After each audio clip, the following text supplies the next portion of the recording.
안녕하세요 여러분, 약탱구리입니다. 오늘은 제가 Q&A 영상을 한번 찍어보려고 합니다. 되게 이런 게 처음이라서 부끄럽네요. 앞에 인트로를 뭐라고 해야 될지를 모르겠어서 그냥 바로 Q&A 하도록 하겠습니다. 이야. 첫 번째 질문. 손 길이가 몇 cm인가요? 제가 손이 좀 작은 편이긴 해요. 자, 좀 찾아볼게요.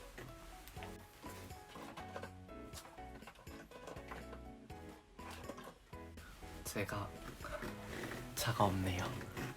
자가 없어요. 없어요. 대신에 발을 알려줄게요. 제가 발이 볼이 넓어요. 길이는 그렇게 길지 않은데 볼이 넓어가지고 저는 240에서 260 사이의 신발을 신습니다. 이게 되게 말이 안 될 수도 있는데 제가 오리발이거든요. 보통 사람들 발이 막 이렇게 생겨 있으면 저는 발끝이 이렇게 돼 있어요. 신발을 신었을 때 좀 작게 나온 신발과 크게 나온 신발들이 있잖아요. 그런 것 때문에 좀 직접 신어보고 사야 돼요. 작은 신발을 신었음에도 불구하고 맞는 경우가 있고, 큰 신발을 신었음에도 불구하고 안 맞는 경우가 있었던 것 같습니다. 두 번째 질문. 원래 약사가 꿈이셨나요?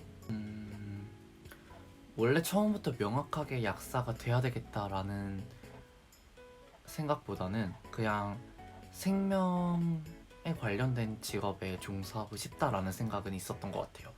그래서 사람의 생명이라던가 동물의 생명이라던가 이런 거에 관계없이 그쪽 일에 종사를 하고 싶어서 어릴 때부터 경찰관이라던가 소방관, 의사, 치과의사나 간호사, 그리고 사육사 이런 직종에 좀 더 관심을 많이 가지게 됐던 것 같습니다. 그 중에 하나가 또 과학자가 돼가지고 블루불사약을 만들자 이런 꿈도 가지고 있었는데, 어쩌다 보니까 그 연장선으로 공대를 가게 됐고, 그리고 그 공대를 다니다가 제가 한번 건강이 너무 안 좋아져서 휴학을 했었어요. 휴학을 하고 그래도 휴학을 했으니까 좀 알차게 살아야겠다라는 생각 때문에 친구랑 같이 술집에서 서빙을 하게 됩니다. 그러다가 친구가 피트라는 거를 소개를 해줬고, 그래서 그때부터 본격적으로 약대를 준비하고 지금은 약대를 다니고 있습니다. 학창시절 성적은 어땠나요?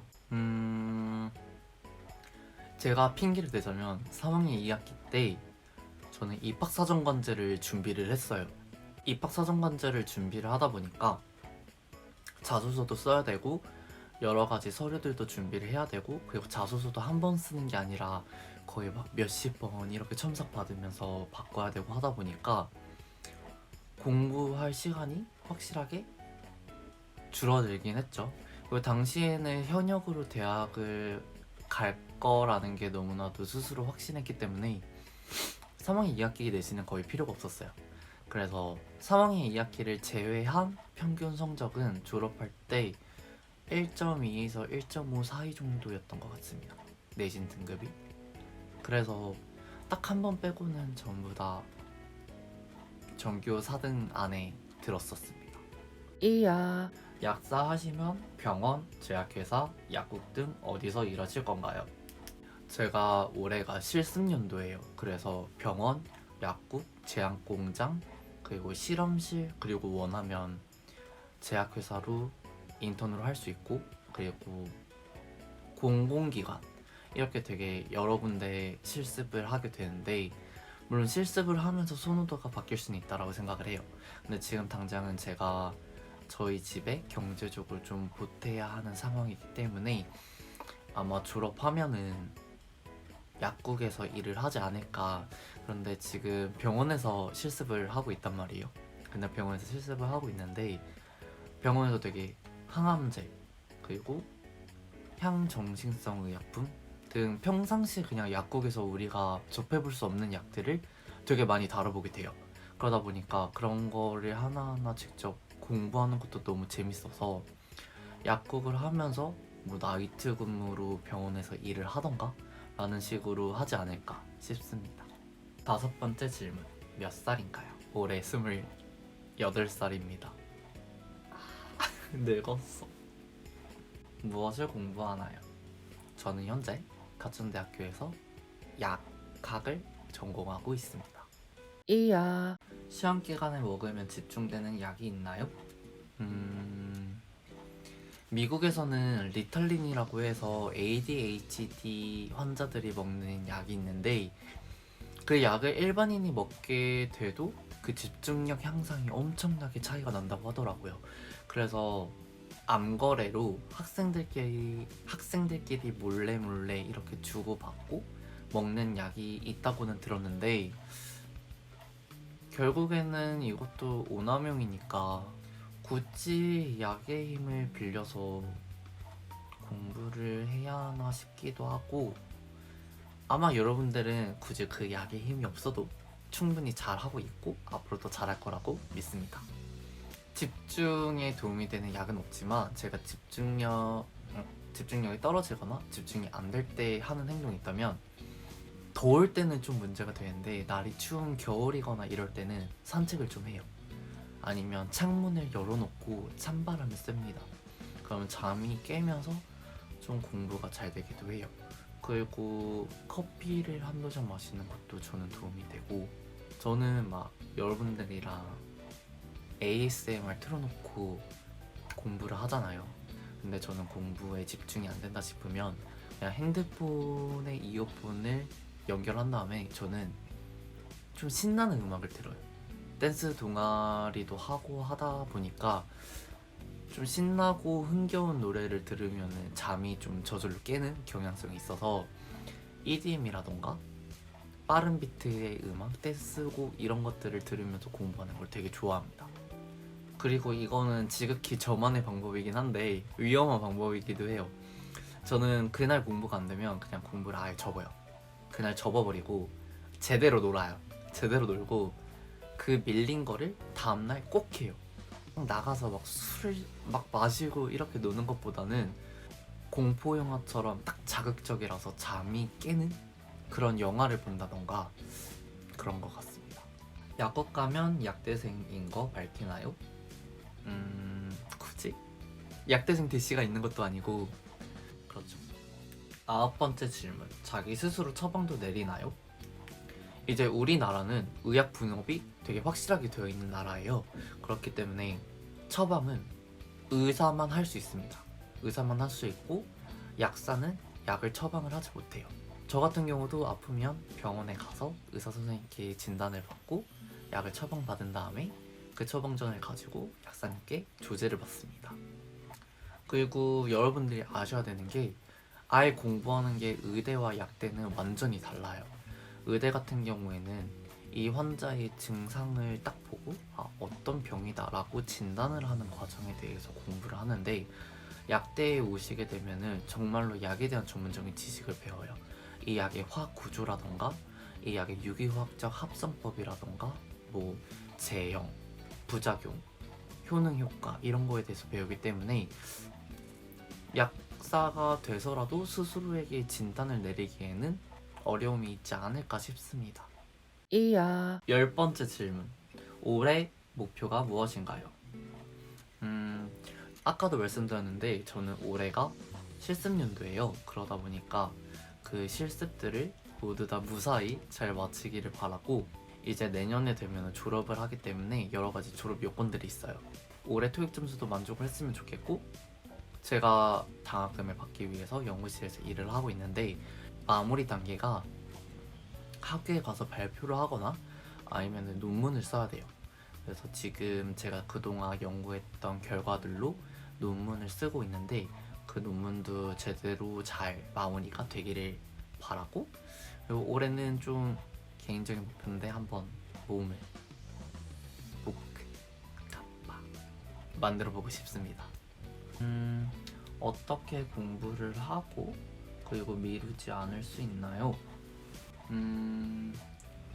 저는 공부를 하기 전에 이 공부의 끝을 먼저 봐요. 예를 들어서 내가 고3이라면 수능이 언젠지 이걸 보고, 내가 피트를 준비하고 있다면 피트 시험이 언젠지, 시험 공부를 하고 있다면 이 시험이 언젠지 이거를 먼저 확인을 하는 편입니다. 그걸 확인하고 나서 내가 그때까지 공부를 어떻게 진행할지에 대해서 스케줄러를 작성을 해요. 내가 그날 이 날에는 얼만큼의 분량을 끝내야 되겠다라는 게 좀 명확하게 잡히게 되잖아요. 그러면 그날 그거를 끝내기 전에는 잠을 자지 않습니다. 그런 식으로 좀 버릇을 들였던 것 같아요, 어릴 때부터. 그렇게 버릇을 들이다 보니까 자연스럽게 밀리는 경향성은 확실하게 줄어들게 되는 것 같아요. 그리고 좀 공부를 시작하기 전에 진짜 나 지금부터 공부 시작 안 하면은 진짜 이런 거를 좀 개인적으로 되뇌이고 공부를 하는 것 같아요. 그러다 보면은 진짜 아무리 집중 안 되고 너무 힘들고 하기 싫어도 하게 됩니다. 해야 해요. 그래야 살아남으니까. 12번째 질문, 이상형이 궁금합니다. 이거는 전 친구들이랑 얘기할 때마다 하는 이야기인데, 저는 저보다 2가지 이상 잘하는 사람을 좋아해요. 저는 제가 못하는 거를 잘하는 거에 대해서 되게 그런 부분에서 섹시함을 느끼는 것 같아요. 저도 항상 이 사람이 잘하는 거를 나도 똑같이 따라해서 이 사람과 함께하는 어떤 공감대를 형성하고 싶다, 이런 욕구가 되게 강한 것 같아요. 이 사람이 요리를 잘한다 그러면 저도 막 요리 일부러 공부하고 요리와 관련된 시사 같은 거 찾아서 대화하려고 하고 그러는데, 좀 이게 문제가 있어요. 내가 이 사람보다 어느 순간부터 요리를 잘하게 된다 그러면은 그 사람의 매력 하나가 사라지게 되는 거잖아요, 제가 느끼는. 그래서 상대방도 지속적으로 계속 발전할 수 있는, 그리고 스스로 발전하려고 노력하는 그런 사람이 매력적인 것 같아요, 제가 보기에는. 그리고 뭔가 외형적인 거에 대해서 보자면 되게 특이한 뭔가 하나에 딱 꽂히는 편인 것 같아요.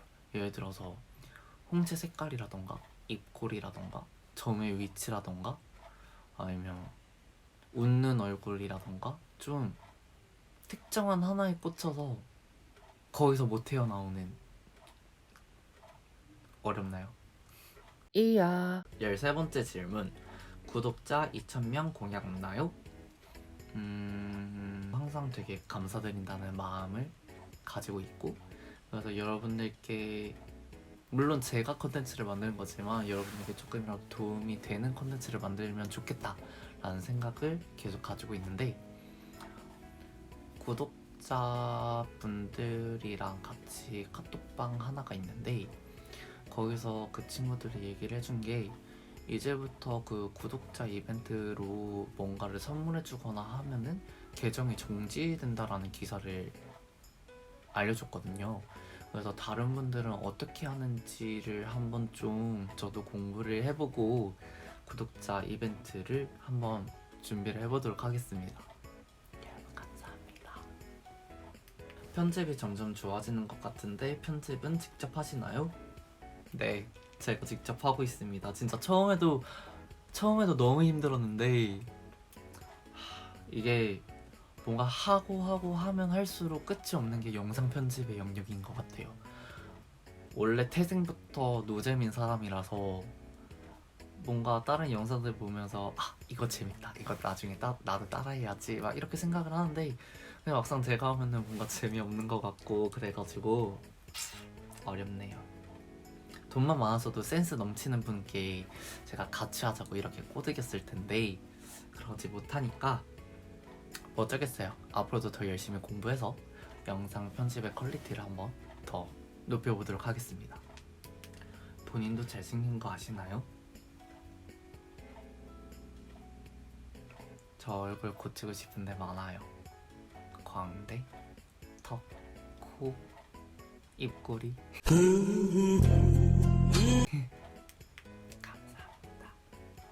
뭘 먹으면 그렇게 생기나요? 집밥. 이야. 그러면 Q&A 영상은 여기까지 하도록 하고, 다음 주는 다른 영상으로 찾아뵙도록 하겠습니다. 여러분 즐거운 설날 되세요. 세뱃돈도 많이 받으시고 오랜만에 가족들도 만나서 즐거운 담소 나누시고 뭐 결혼은 언제 하니? 좋은 사람 있으면 소개시켜 주시던가요. 취직은 언제 하니? 좋은 자리 있으면 소개시켜 주시던가요. 나는 맞받아쳐요. 그래도 그렇게 얘기할 수 있는 사람이 있다는 것도 좋은 거 아닐까요? 여러분 즐거운 설날 되세요. 저는 아마 사촌 동생들과 술 진짜 마시지 않을까.